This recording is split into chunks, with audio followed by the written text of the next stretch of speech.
Welcome to today's Explainer. All right, let's just dive right into this, shall we?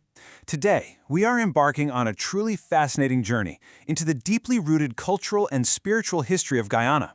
We're talking about an ancient musical tradition, a living legacy that honestly isn't just stuck in some dusty history book. It is still breathing, still echoing, and very much active today. We are exploring a lineage of sound and spirit, all anchored by a name with serious historical weight. So let's tune in and listen closely to the echoes of the Guyana Guarana. Now, if you know classical traditions, you know a Guarana is basically a musical dynasty, right? And the Gaya Guarana, it has this incredibly mesmerizing, distinct voice. But here's the kicker. An ancient musical tradition like this doesn't just stick around by magic. It survives because of the absolute, unwavering dedication of specific people passing the torch from one generation to the next. The whole mystique of this music is literally kept alive by the artists who breathe life into it every single day. Moving on to Section 1, Prominent Classical Singer of Gaya. So right at the center of this incredible tradition is Rajan Sijuar. He is the prominent classical singer of the Gaya Guarana right now. When we talk about that mesmerizing voice we just mentioned, Rajan Sijuar is the guy actively embodying that sound today. He literally represents the living pinnacle of this specific, highly revered musical lineage. It's truly something else. This brings us to Section 2, Sijuar, a historical heritage.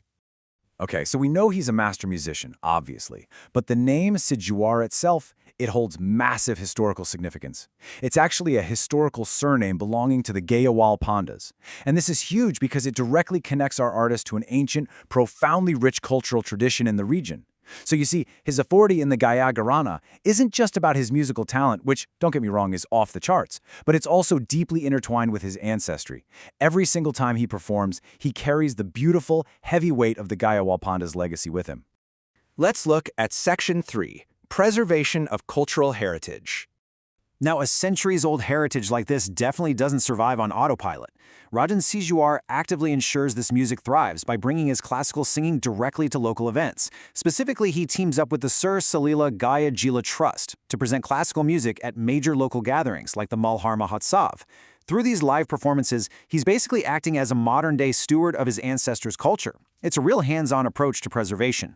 And the real takeaway here? These aren't just your standard concerts. Not at all.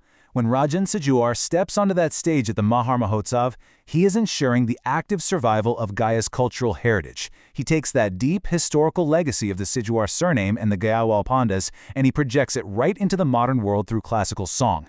It is literally the active preservation of a region's soul, making sure the voice of the Gaya Guarana is absolutely never lost to time. Finally, Section 4, Further Musical Exploration.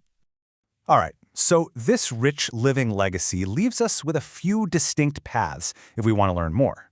Now that you have the framework, where are you going to focus your attention next?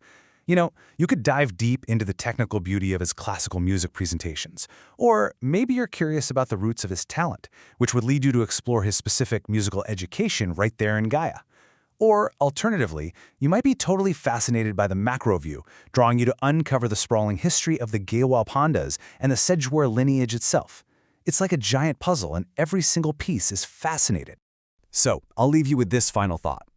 We've traced the path from a mesmerizing ancient musical tradition, straight through the historical weight of the Sijuar name, all the way to the modern stages of the Malhar Mahotsav. The legacy is vast, and the music, well, it's still playing. So which part of this living legacy are you going to explore first? Thanks so much for joining me for this explainer, and I really hope this sparks an awesome journey of discovery for you.